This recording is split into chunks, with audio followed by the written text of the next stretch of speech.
OXFIT.RADIO, fit as an ox, fit at any age. Hello, I'm your host, Rashid Westcott. I'll be exploring the positive impact of exercise and healthy living on helping both young and old achieve a long and active life. Did you know that aging can be slowed down and even reversed with exercise? And many health ailments can also be reduced or even prevented as well. Come join me as we explore these topics and more with leading experts in the field of exercise, wellness, and nutrition. Please remember to always consult your personal physician before beginning any exercise or nutritional program.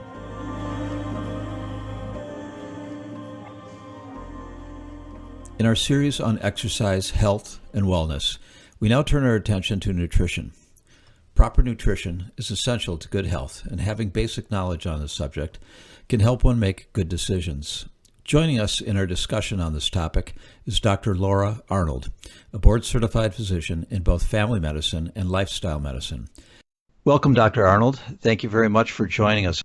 Tell us a little bit how you started your medical career and how this has changed, and particularly how lifestyle medicine has changed your own practice.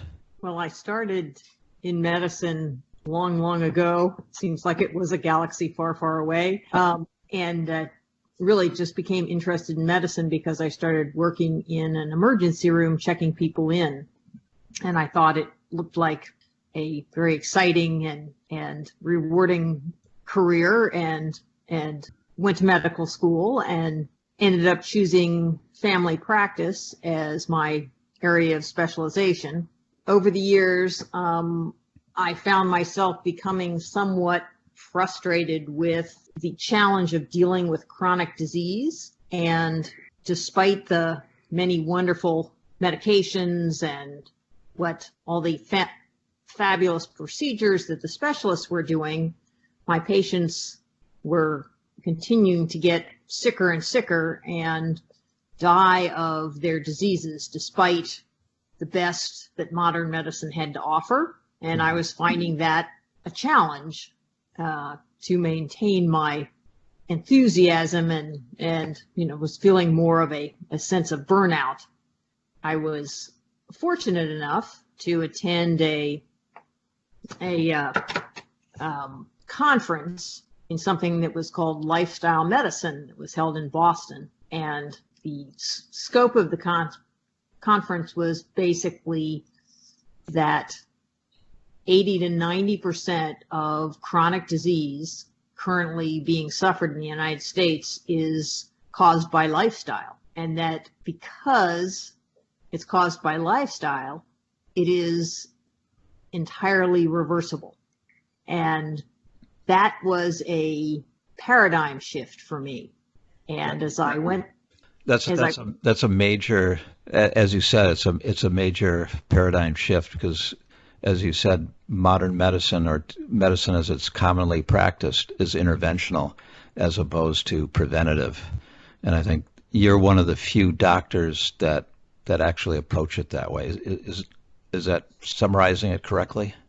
Well, this is certainly an area of growing interest, but I was fortunate to be able to become certified in lifestyle medicine, and I was one who took the certification exam. It was the first exam that had ever been given in the United States, and this was in 2017. Only 2017? Yeah. Wow. So that's really recent.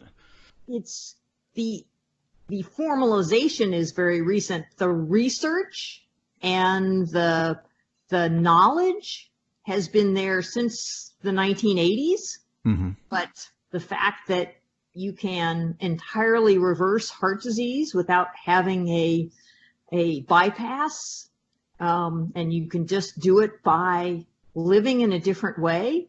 That study was done and conclusively proven in 1980 by Dean Ornish. And, the knowledge was published, and the medical community did not see it as a path that was they wanted to pursue. Clearly, the drug companies can't make any money if people eat right and exercise. Yep. And the specialists who are doing procedures aren't making money if they're not doing the procedures. And so basically it went against what the established medical community was making their living doing.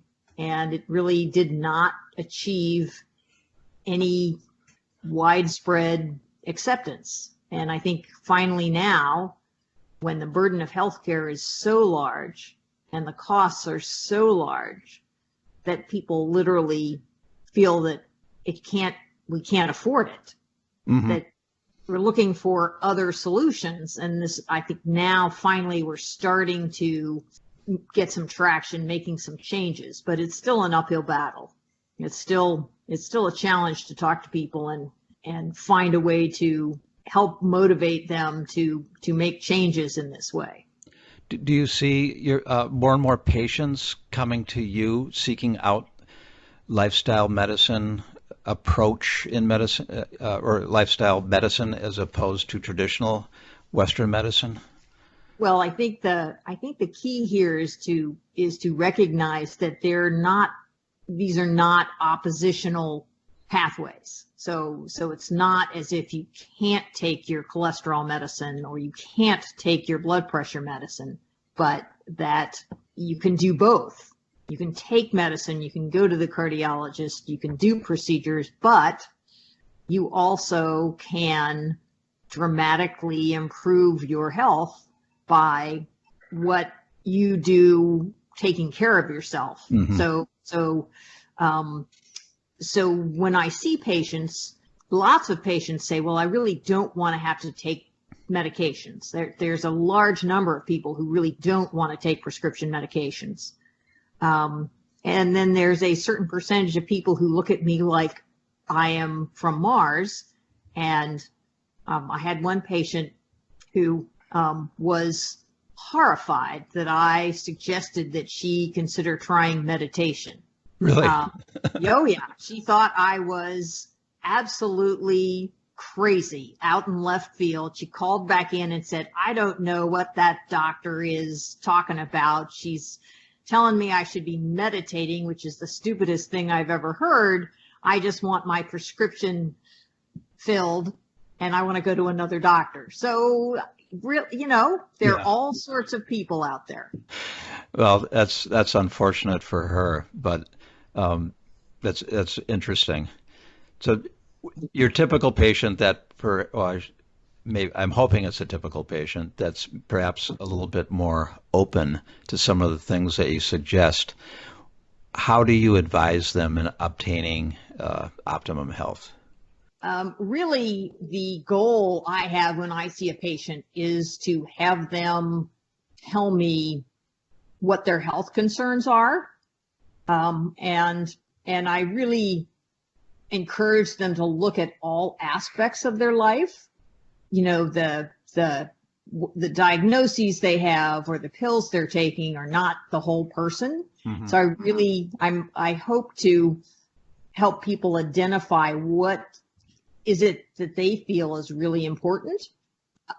Someone might come in and they're a smoker, and there's pretty much nobody out there who doesn't know that smoking's bad for them. When I say, so how are you feeling about your smoking? And they are perhaps totally uninterested in stopping smoking at that moment. I say, well, you let me know if you ever change, you ever get to the point where this is important for you. In the meanwhile, what is important to you? Well, perhaps it's a family relationship that is not going well.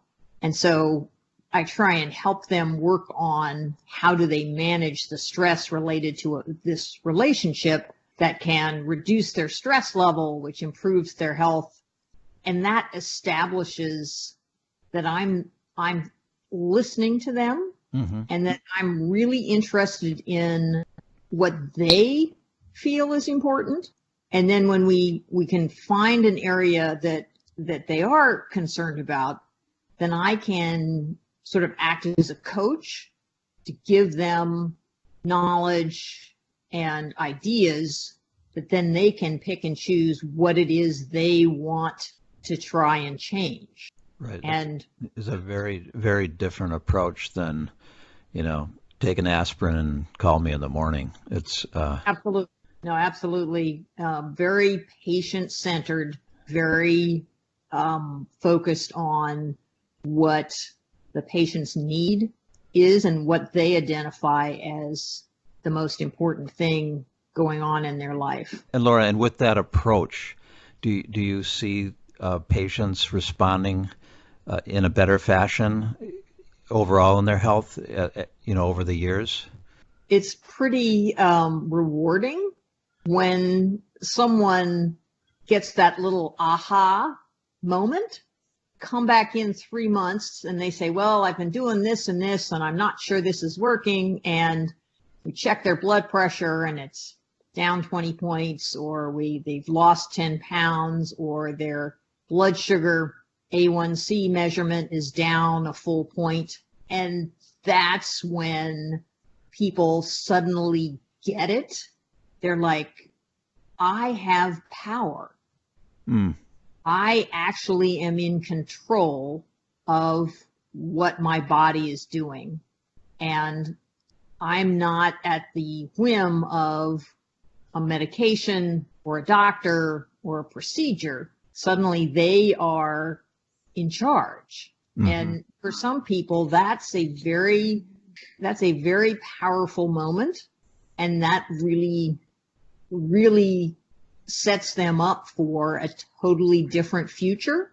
That's what makes practicing medicine for me. That's why I'm still practicing, is having those moments, seeing people discover their own ability to be healthy, that it's not dependent upon the medical establishment, it's dependent on them. That's really a great thing to see happen. That's really wonderful to hear. When you talk with your patients, is there some? I know you're listening and you're finding that thing to connect with them. Is that the catalyst that you typically use to help them change their lifestyle? Everyone has their own priorities. So when someone has some serious medical event happen, then frequently they come in and their priorities have changed pretty dramatically because they've had a heart attack or a stroke, or something has occurred that has frightened them or injured them. Mm-hmm.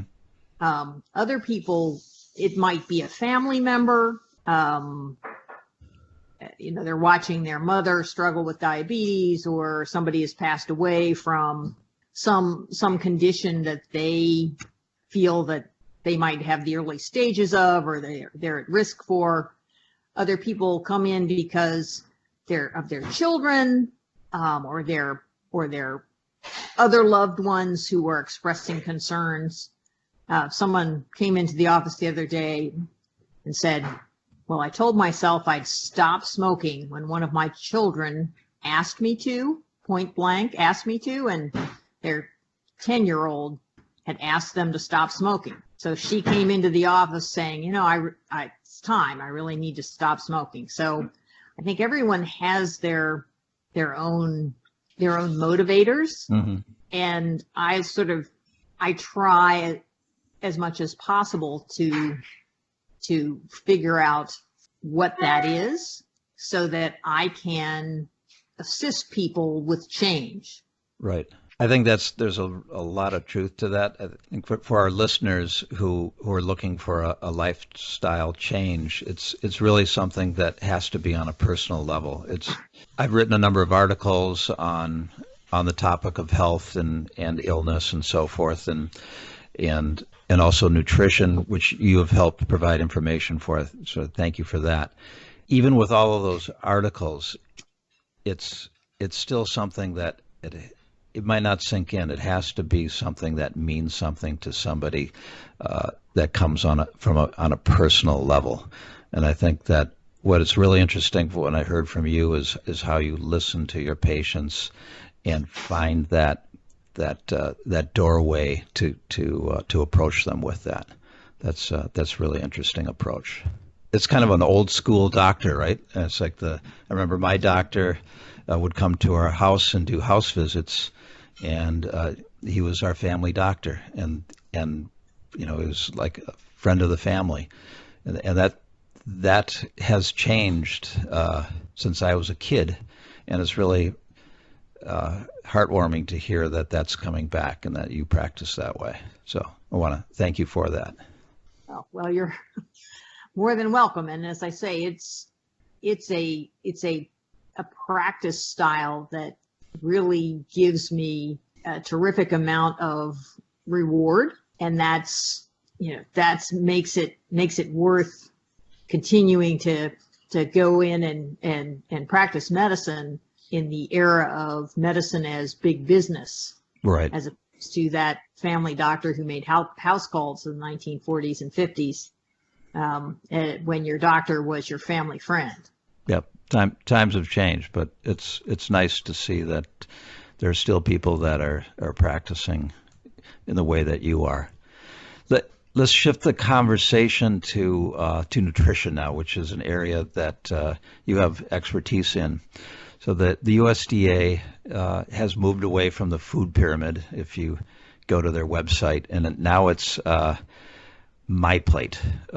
So can you tell me a little bit about the history of how the perspective on nutrition has changed and the direction that it is now? Well, nutrition, like many things in the late 20th century, there was a lot of research, a lot of scientific investigation, breaking things down into component parts and looking at what happens inside the cells. So really going down into the very, very deep levels, scientific complexity, if you will. Mm-hmm. And that concept of nutrition as a science, I think, has resulted in sort of waves of, oh, well, fat is bad for you, so therefore you can't eat any fat. Oh, well, now it's carbs that are bad for you and you can't eat any carbs. And certainly appears most Americans feel that their nutrition must be supplemented by vitamins and specific intakes, and they're protein deficient, or there's a lot of anxiety over, am I getting good nutrition? Are my children getting good nutrition? So I would say that from a scientific nutrition standpoint, our food intake has been made to be an area of great alarm. At the same time has been coupled with a shift in food supply from local farms and local businesses into big agriculture that is heavily subsidized by the government. And, when you're subsidizing farmers to grow corn, you end up with a lot of corn. Right. What do you do with the corn? Well, you feed it to cows, despite the fact that cows actually die if you feed them corn. Oh, is that right? Oh yeah, it's toxic to them, and the only way they can survive by eating corn is if you feed them lots of antibiotics and other artificial ingredients. Great. So how to go from corn is toxic to cattle to corn-fed beef being a phrase that makes you think that the beef is superior. That's a masterpiece of marketing, which has no reality in actual truth, right? So you have big industry whose goal is to make money. Right. So from their point of view, excuse me, Laura, and they're taking advantage of people's lifestyle too, right? So you have a busy schedule and you don't have much time, or you're a single parent and you're because I remember, my mother was a single parent and she was a nurse, and so I've basically babysat my younger brothers, and I would give them TV dinners. I didn't know how to cook, so that was what I gave them. And absolutely, we definitely had our share of TV dinners. Yeah, when your food supplier's goal is to sell more units of product, then you make the product that people are going to eat more of. And that goes back to our biology. What does our brain say we should be eating? And it says we should be eating sugar, fat, and salt. Because your body kind of craves those things as it gets almost addicted to it. Well, that's what our biology says. When food is scarce, you want to go for the food with the highest nutritional value. If it's salty, if it's sweet, if it's high in fat, that's what you should eat.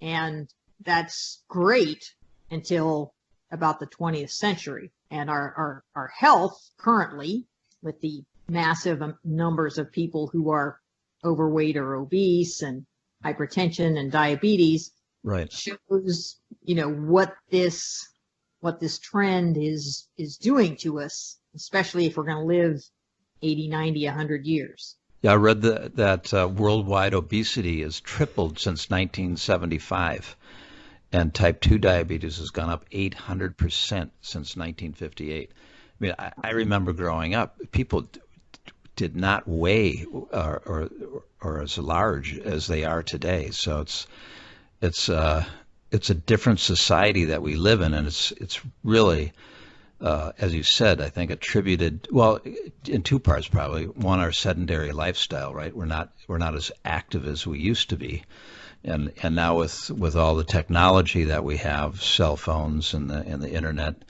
and watching TV all day, that we just don't get that exercise to burn off the calories, and then we're eating the high fructose foods, potato chips and sodas and all of that. It just starts to contribute to a downward cycle.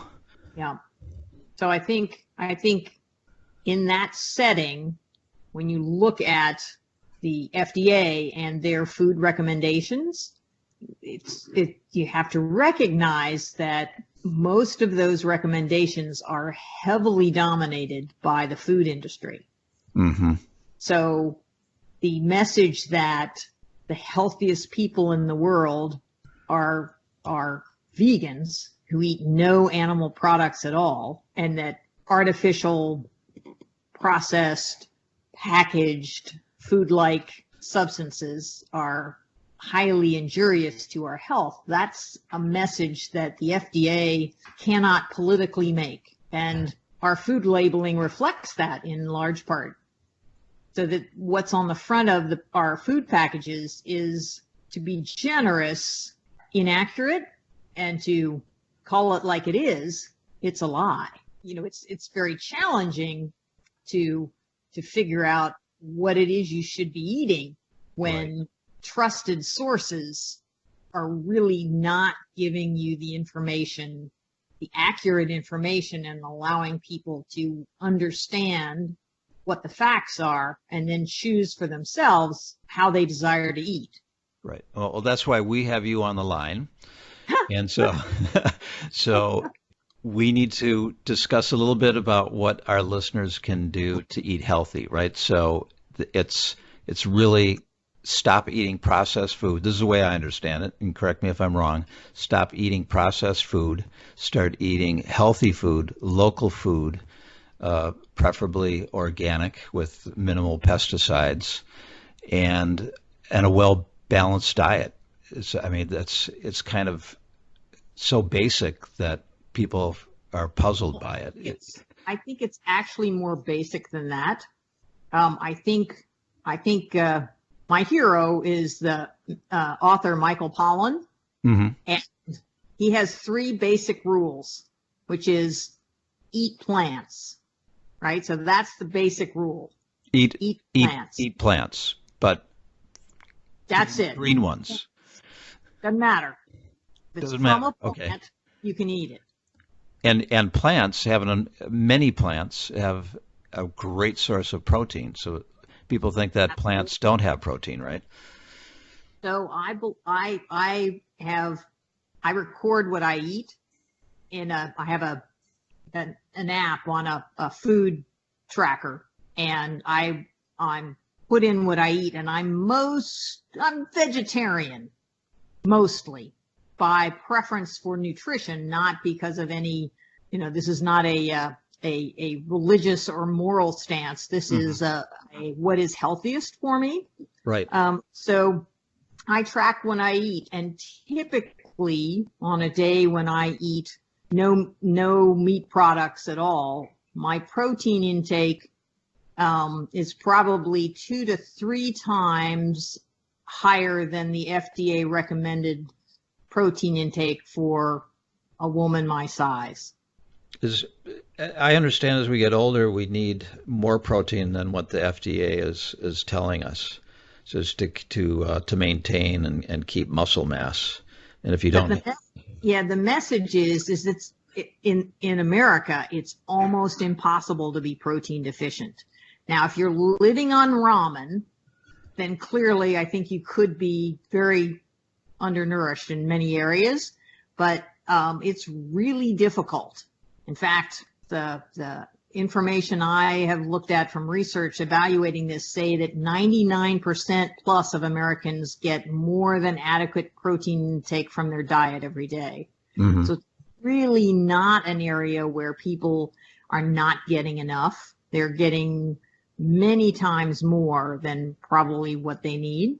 And if you're looking for a nutritional deficiency in America, it's probably plant fiber. I see. Right. And the FDA recommends 25 grams of fiber for women and 35 grams of fiber for men a day. And probably, you look at human biology, we probably all ought to be eating a minimum of 50 grams and probably closer to 75 a day. And you want to be getting that from fresh produce, not Metamucil. Correct. Yeah, that Metamucil doesn't count. You actually have to get that fiber in the foods you're eating. Right. Well, it's another thing. People look for a quick fix, right? So get our supplements, get our supplements in. Oh, so I should be eating a fiber bar? No. Right. They're like, well, what is fiber? Most people don't understand the concept of what fiber is. Can you elaborate on that? Yeah. So plants build their cell walls out of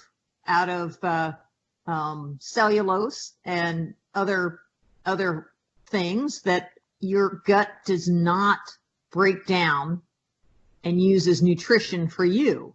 This fiber passes through the gut, and what it's feeding is that incredible machine that is the bacteria that live in our gut. Mm-hmm. And these days, research in that area has suggested that this may be the single most important area of difference between health and sickness that exists when you look at the bacteria in our gut and whether they're good for us or not. And the healthy gut bacteria are basically extinct in the United States population. They do not exist. And is that due to processed foods and antibiotics in the system, or what? How do we reverse that? Probably almost entirely due to diet and not eating enough plant fiber. So, and you can reverse that, right? I mean, is that possible? Absolutely. So our listeners, including myself, need to eat a lot of plants, and right. Then that in time will build up your gut bacteria, right? Is it? How long will that take? Well, that's really tough to predict, but not actually that long. You can see some pretty significant changes in 6 to 12 weeks. That's good.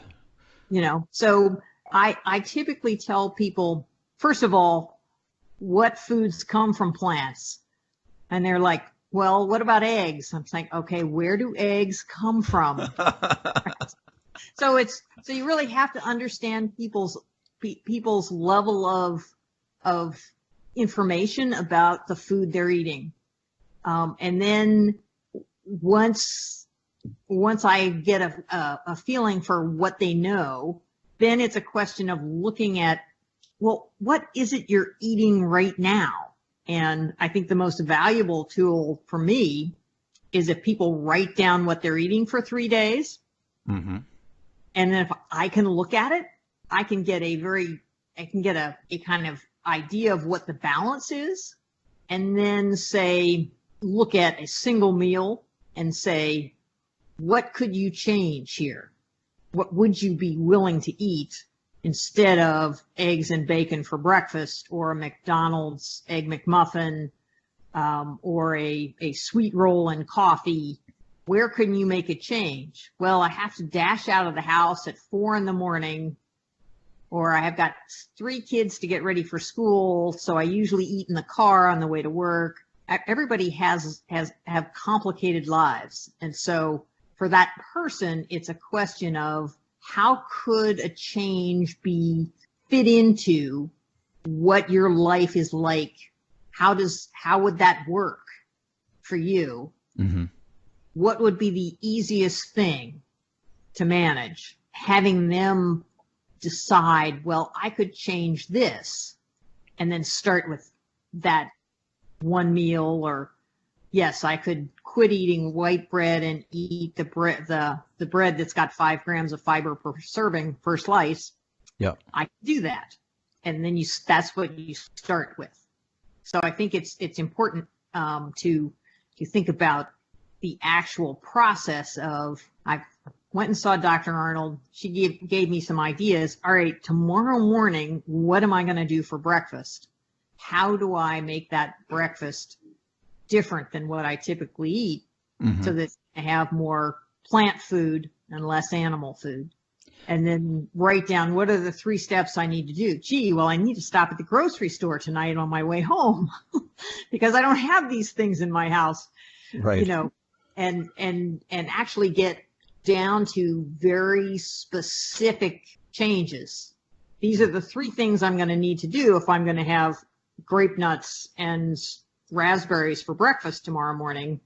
This is what I need to do. Right. You can't wish it to happen. You've got to make the steps to make it happen. Do you find that when you start somebody with that one thing, changing their diet, that they start to build on that, and then it starts to become a lifestyle change, or do you have to keep pushing them?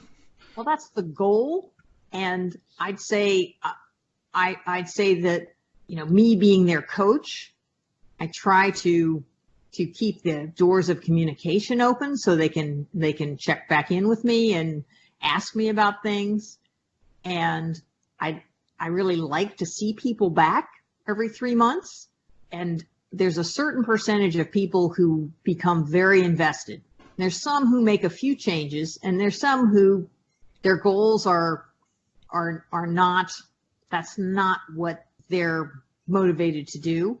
I take the successes, and I always hope that I might be able to strike a chord with people who don't appear to be interested in changing things. I always hope that if the door is open, someday they might actually decide that perhaps they do want to change something, and that I can be there for them. Perhaps not start with meditation, but with with maybe less sugar in your coffee. Sometimes you got to pick some very small things, and not necessarily try and go for the Olympic record. Perhaps you just work on very small things, and that's okay. Yeah, well, little things can build to big things, right? So exactly. Change is always good when it's in the right direction. Can you well, let's talk a little bit about diets, and that's one thing that's interesting to me, is the misconception about dieting and why they really don't work. There's a lot of diets out there. They've become fads, right? There are diets that are high-fat diets. There's no carbohydrates or little carbohydrates, high protein, this and that. It's an industry. The dieting is an industry. It's probably $1 billion industry or more. Absolutely. But they don't work, and they're all kind of fads, and then people can stay on them for so long, they lose an enormous amount of weight too quickly, and then it all comes back on. Do you see that these diets, your patients, do they try these diets, and do you suggest other things other than those type of diets? People will try anything. They're desperate. Yeah. People are, nobody wants to be overweight, and they may be resigned or they may have given up, but there's nobody out there who wants to be overweight. And most people have tried many, many different ways of losing weight. And if any of these things worked, we'd all be thin. So, the keto diet, it seems to pop up about every 10 years. And Atkins was very similar diet, very popular in the late 70s. Right. And South Beach too. And so, the keto diet is simply a rearrangement of the Atkins diet. Well, we are manifestly all heavier as a nation now than we were in 1970 or 1979. So clearly these diet efforts are ineffective, and having been in the medical field for long enough now, I tell people the only thing I have ever seen that was not surgery that caused people to dramatically lose weight was fenfluramine, phentermine. And can you tell us what that is? So those were 2 pills, and you put them together, and people lost 50, 60, 70, 100 pounds on them. And this was in the 1980s and 1990s, in the days really before the internet and Facebook and Twitter and all of these. So things couldn't go viral in that sense back then. These drugs went viral because of just plain word of mouth. People lost astonishing amounts of weight, and all of their friends said, "Oh my God, you're losing weight. I'm going to go to my doctor and get these drugs." And the results were pretty dramatic until people started dropping dead from destroyed heart valves, and they withdrew it from the market because it was killing people. Being skinny and dead really isn't an ideal outcome. No. But that's the only thing I have ever seen that actually worked. But the human body, when it's correct me if I'm wrong, but when it's losing weight like that, it's thinking that it's starving, so it's going to do all sorts of unhealthy things. I would think that a weight loss, I think, what is it now? They say don't lose more than 1 or 2 pounds a week, or about 3,500. Cut 3,500 calories out of your diet over a week. Right. Is something that lets your body slowly come down and adjust to that, and of course along with proper exercise to maintain your muscle mass. So that's something that most people don't consider when they diet. So it's just they want to lose as much weight as fast as they can, not understanding that the body has to slowly adjust to those changes. The message I give people is that if diets work, we'd all be thin. If drugs worked, we'd all be thin. There are some things that do really help people. I mean, support groups can be very helpful. I think that's why some programs did achieve some success for people, because they learned how to live differently. It really does come back to changing behavior. Yep. If you change how you live, then you can potentially change things and be healthier. Whichever diet happens to be the most popular this year versus next year. People are not thinner next year because this particular diet is popular. Mm-hmm. Fortunately, a support group, a healthy environment, a way of tracking your food. It's not to say there aren't programs that might be beneficial for people. The recommendations I give people are look at a program where you can eat mostly plants, try and work your way up to eating 75 grams of plant fiber a day, and be active. And be active, right. And figure out how that, works with your life, and focus on being healthy and not quite so much focus on what's the number on the scale. Correct. That's the key thing. It's in the what is it, the BMR, body mass index, or BMI, is really not a good indicator of how healthy you are. So if you're a sedentary person, it might be a good indicator, but if you're a healthy person, you can have extra weight if it's muscle mass, and your body percentage is and even if you do have extra body fat, if everything else is healthy, your cholesterol's good, your blood pressure's good, your blood sugar's good, everything's feeling good and working well, then I don't think I would be beating myself up over, gee, I'd like the number on the scale to be 15 pounds lower. Right. I think that there's enough stress going on there that's not necessarily a productive thing to be thinking about yourself. Right. I totally agree. I mean, but we're so body conscious in society, with Hollywood and models and magazines, that we sometimes forget that those people are perhaps genetically different or doing some pretty serious dieting with controlling how they're eating. That's the regular person on the street wouldn't even attempt to do. So I think people have to have a different approach in how they see themselves. And just like you said, if your weight is a little bit higher and you're feeling really healthy and all the other health indicators are there, then don't try to force yourself into something that you can't be. Yep, I think that would be good advice. Well, let's go back to our favorite topic of the supplement industry.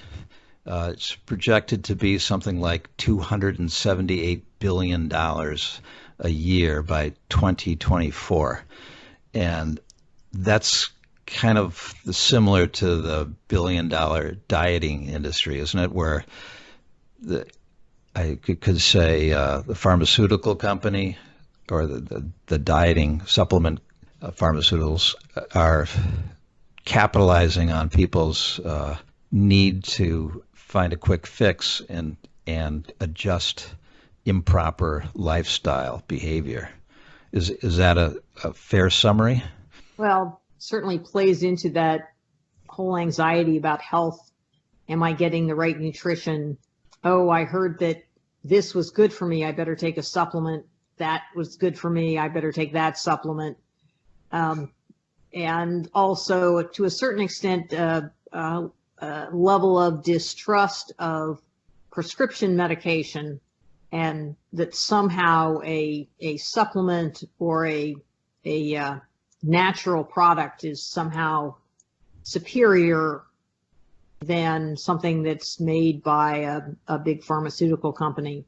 So I think there are lots of factors, but I think last year, or maybe it was early this year, a big meta-analysis of all the studies that had been done regarding nutritional supplements, whether it's omega-3s or glucosamine or some of these very popular supplements that people are taking. Mm-hmm. And the outcome was pretty clear that there was no benefit. And for some supplements, there was active harms. It was pretty clear from this analysis that people were not benefiting themselves by taking these supplements, and in some cases were actively exposing themselves to harm. I'd say, if your doctor specifically says you need to take vitamin D, or you need to take B12, or you need to take iron, that's a medical diagnosis that your doctor has evaluated and said that you're significantly deficient in these areas, that's one thing. But to be taking omega-3 capsules or fish oil capsules, clearly not beneficial and potentially harmful depending upon what you're taking and how much. So my current advice to people is don't take supplements unless you have a specific condition that your doctor has evaluated and said that you need to take this supplement in order to improve your health. Otherwise, if you feel like you need to get more omega-3, look at foods that have lots of omega-3. Or if you're thinking you need more vitamin C, you should be eating foods that are rich in vitamin C. So if really that's the approach, is eat the foods that give you these very healthy things, because that's the way our gut works. It's intended to eat food and get the nutrients out of the food. Yeah, the process of digestion has a major impact on how it's absorbing those nutrients, right? So the pill is not going to be processed or synthesized the same way as a natural food would. So most of that's probably just being washed out of your body as opposed to actually being utilized. Or else building up to unhealthy levels potentially, or interacting with other things. There definitely can be some risks involved. So that's my advice is pretty straightforward. Don't take something unless your doctor specifically says you have a deficiency and that's what you need to take. So all the money that you save on fish oil, you can apply that towards your gym membership. There you go. Buy more avocados. And more avocados. Well, thank you, Laura. But before we part, can I ask you some final words of inspiration for our listeners and how to improve their health? Final words. I would say eat more plants, sleep at least 7 to 8 hours a night, be active, work on your emotional well-being, manage your stress. That's where the meditation comes in, and it's fabulous. But look at life as a whole and create your own protective zone of health around yourself. And life's too short to be unhappy. Right. Very true. Thank you very much, Laura. Really appreciate all your insights in both your field of lifestyle medicine as well as nutrition. Thank you very much again. You're more than welcome. Take care. All righty. You too. Bye-bye. Bye.